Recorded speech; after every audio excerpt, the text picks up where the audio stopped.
અરવલ્લીના બાળમાં આજે હજરત પૈગંબર સાહેબના જન્મદિવસ ઈદે મિલાદની ભવ્ય અને હર્ષોલ્લાસપૂર્વક ઉજવણી કરવામાં આવી હતી। આ પ્રસંગે સ્ટેશન વિસ્તાર અને બાળ કસ્બા વિસ્તારમાં એક ભવ્ય જુલુસ કાઢવામાં આવ્યું હતું। આ જુલુસમાં મોટી સંખ્યામાં મુસ્લિમ બિરાદરો જોડાયા હતા અને આ તહેવારને ખૂબ જ સુંદર રીતે ઉજવણી કરવામાં આવી હતી। જુલુસ દરમિયાન ચોકલેટ, બિસ્કિટ, કેક સહિતની વસ્તુઓનું પણ વિતરણ કરવામાં આવ્યું હતું, જેણે ઉત્સવના માહોલમાં વધારો કર્યો હતો। આ સમગ્ર ઉજવણી દરમિયાન બાળ પોલીસ સ્ટેશન દ્વારા ચુસ્ત બંદોબસ્ત ગોઠવવામાં આવ્યો હતો, જેના કારણે કોઈ પણ પ્રકારની અડચણ વગર આ કાર્યક્રમ શાંતિપૂર્ણ માહોલમાં સંપન્ન થયો હતો। અરવલ્લીના બાળમાં આજે હજરત પૈગંબર સાહેબના જન્મદિવસ ઈદે મિલાદની ભવ્ય અને હર્ષોલ્લાસપૂર્વક ઉજવણી કરવામાં આવી હતી।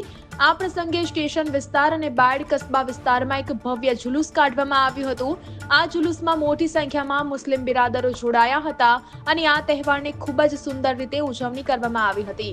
જુલુસ દરમિયાન ચોકલેટ, બિસ્કિટ, કેક સહિતની વસ્તુઓનું પણ વિતરણ કરવામાં આવ્યું હતું, જેણે ઉત્સવના માહોલમાં વધારો કર્યો હતો। આ સમગ્ર ઉજવણી દરમિયાન બાળ પોલીસ સ્ટેશન દ્વારા ચુસ્ત બંદોબસ્ત ગોઠવવામાં આવ્યો હતો, જેના કારણે કોઈ પણ પ્રકારની અડચણ વગર આ કાર્યક્રમ શાંતિપૂર્ણ માહોલમાં સંપન્ન થયો હતો। ઈદે મિલાદુન નબી એ મુસ્લિમોનો સૌથી મોટામાં મોટો તહેવાર અને મોટામાં મોટી ઈદ છે એ ગણવામાં આવે છે।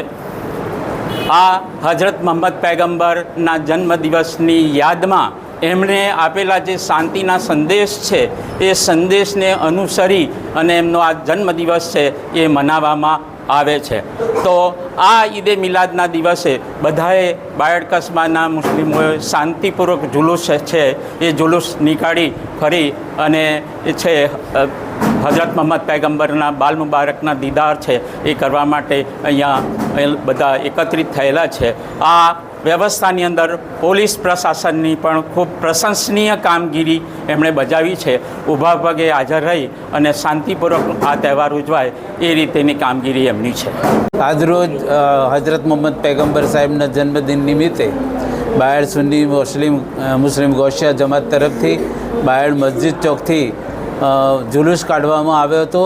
આ જુલુસમાં હજારોની સંખ્યામાં મુસ્લિમ ભાઈઓ જોડાયા હતા અને આ જુલુસની અંદર કોમી એકતાના ખૂબ મોટા દર્શન થયા હતા। આ જુલુસ દરમિયાન શાંતિ અને સલામતી જળવાઈ રહે તે માટે પોલીસની પણ પ્રશંસનીય કામગીરી રહી હતી।